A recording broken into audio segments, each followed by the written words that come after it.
taong grasa, lalaki. Baka po may nakakakilala sa inyo sa taong grasa na ito, lalaki, ay makauwi siya sa kanila. Tingnan nyo naman po yung itsura, homeless. Tapos tingnan nyo po yung kuko niya. Ang haba na po ng kuko niya, siguro mga 5 years na itong hindi napuputulan sa paa. Hindi na po napuputulan sa paa yung kanyang kuko. Sa kamay kuko naman niya, hindi masyadong mahaba. Kinumot niya na sa lamig siguro itong kanyang damit. Baka yung buhok niya mapulot na.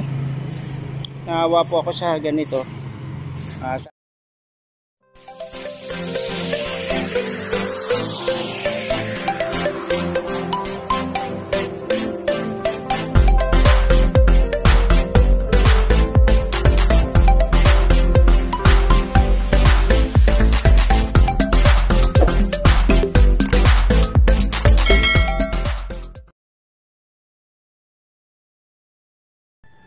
Hello, good morning. Ayan, another morning na naman po tayo. Salubungin po natin ang ating umaga ng masaya at ngiti. Ngayon po ay araw ng linggo at tayo po itatakbo para sa ating run number 37. Okay, ayan. Samahan niyo po ako sa aking run 37. Gusto ko lang pong i-highlight itong ating pag-uumpisahan ng takbo. Dito po ito sa isang barangay puntang Ilihian, no? So mataas-taas na lugar po ito at napakakapal pa ng pag. Ipapakita ko po sa inyo. Ito po.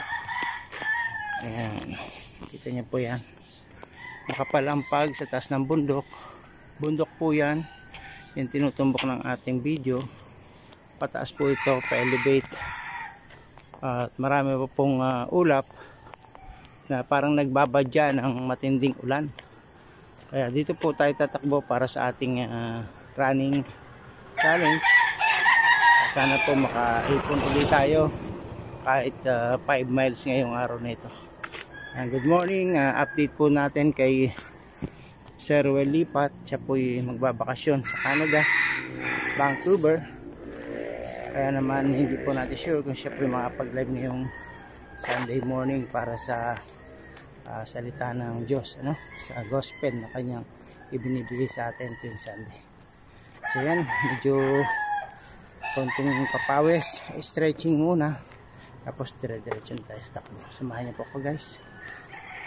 Kung hindi po kayo nakasubscribe sa aking channel, inaaniyahan po kayo na mag-subscribe. Kung bago pa lang kayo, subscribe, hit all the notification bell para updated kayo sa ating mga videos. Okay, ayan, samahan niyo po po. Pa-elevate po ito. Takbo na po tayo. Maugal lang po itong ating cellphone. Wala po kasi tayong stabilizer. Medyo may kamahalan po ang stabilizer. Yung aking audio naman po ay medyo mahina din. Dahil wala pa rin po tayong Bluetooth audio mic. Sige po guys, tatakbo muna tayo. Bitawan muna natin ating cellphone. Ayan, tuloy-tuloy lang po tayo sa ating run number 37. Medyo hingal-hingal lang tayo dyan.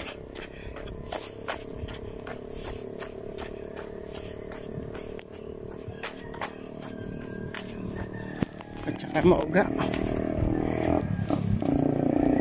Tignan po natin kung ilan po ang makakaya natin takbuhan yun. Target po natin yan ay makatakbo tayo ng at least mababa na yung 5 miles up to 8 miles kasi nga po ay medyo left behind na tayo. Ang ating pong naiipon pa lang na miles ay nasa 170 miles, so kulang pa tayo ng 80 miles. Natitira na lang po nating months ay October, November at first week ng December. Pero kaya pa yan. Kung sino po yung gustong humabol, sumali, kaya pa yan. Araw-araw lang kayong tatakbo, makukuha nyo ang 250 miles. Siguro araw-araw ay pakunti-kunti, 4 miles ganyan. Okay, Ayun, hello. Tuloy-tuloy lang po tayo sa pagtakbo, exercise, running. Dito tayo sa may tabing highway po. Kaya ingat po tayo dito sa mga mabibilis na sasakyan. So mayroon po lang tayo dito ng gusto na i-highlight. Meron po tayo daanan, no? Habang tayo natakbo. Mukhang tao po ito na nakahiga po sa kalye. So maawa po kayo. Sana po kung may nakakakilala po sa tao na ito ay tulungan natin na may hatid sa kanilang bahay. Dito na po natulog. Ito po ay isang taong grasa, lalaki. Baka po may nakakakilala sa inyo sa taong grasa na ito, lalaki, ay makauwi siya sa kanila. Tingnan nyo naman po yung itsura, homeless. Tapos tingnan nyo po yung kuko niya. Ang haba na po ng kuko niya. Siguro mga 5 years na itong hindi napuputulan sa paa. Hindi na po napuputulan sa paa yung kanyang kuko. Sa kamay kuko naman niya, hindi masyadong mahaba. Kinumot niya na sa lamig siguro itong kanyang damit. Baka yung buhok niya mapulot na. Naawa po ako sa ganito. Sana po may makakita na barangay official, kapitan o DSWD na matulungan siya na maibalik sa kanyang bahay o pamilya. Yun lang po.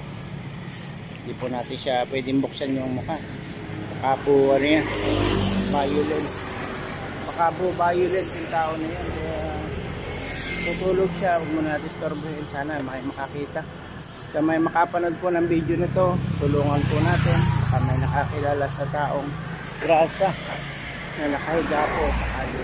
So tuloy-tuloy lang po tayo sa pagtakbo ngayon para sa ating 250 mile run challenge. At the same time, kapag vlog tayo, pwede rin po kayong sumali sa mga ganitong running challenge. Okay.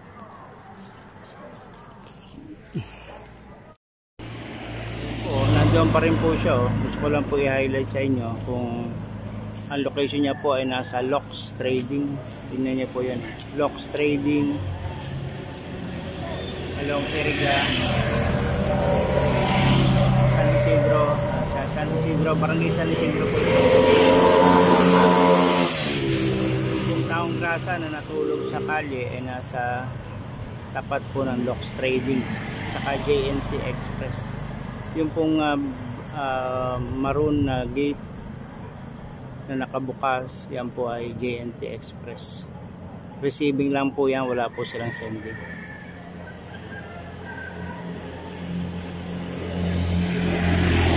Kawawa po, ano?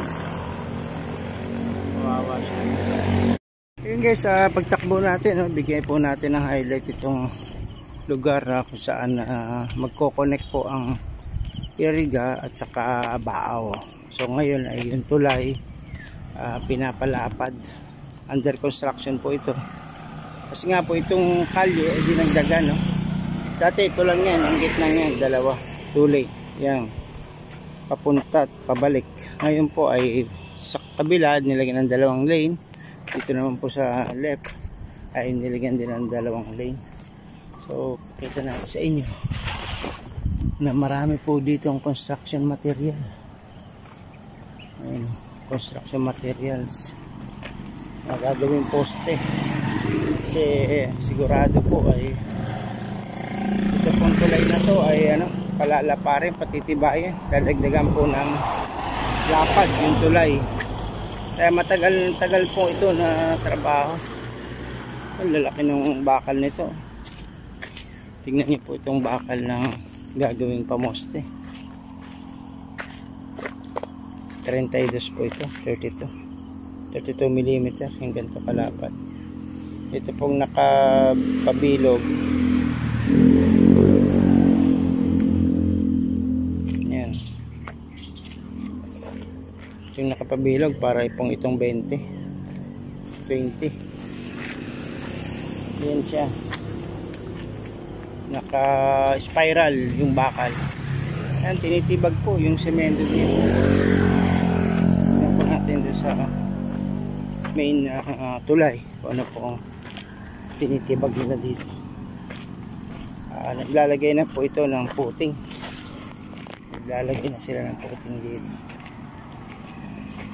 Kaya po yan. Ayun, no? Naghuhukay pala yun ng malalim dyan. Tapos ibabaw yung pinaka spiral na bakal. Ang lalim. So another poste dito. So nakakatakot din. Unsafe kasi hinuhukay yung ilalim. Baka bumagsak bigla. Kaya dapat huwag nang daanan ng maraming mabibigat na load. Baka bumagsak. Kasi ukab na yung ilalim niya. Kailangan ito i-reinforce ng matinding bakal tsaka concrete.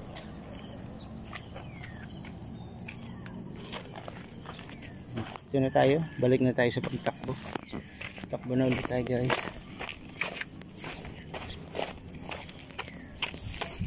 Balik tayo. Yung pinakita ko lang po sa inyo yung mga ginagawa dito sa bridge ng Waras Bridge, kung saan nagko-connect po yung Baaw at Iriga. So dito tayo ngayon natakbo sa lugar na ito. Mas marami ako pong ipakita sa inyo na mga places dito sa Baaw at saka Iriga.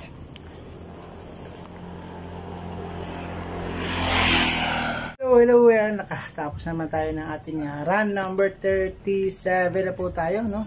So meron po tayong naipon ngayon na medyo nakabawi-bawi tayo kaya sa kahapon. Ngayon po ay nakabuo tayo ng 4.75 miles sa loob po ng 30 minutes and 26 seconds. So ayan, maraming salamat po sa panonood nyo.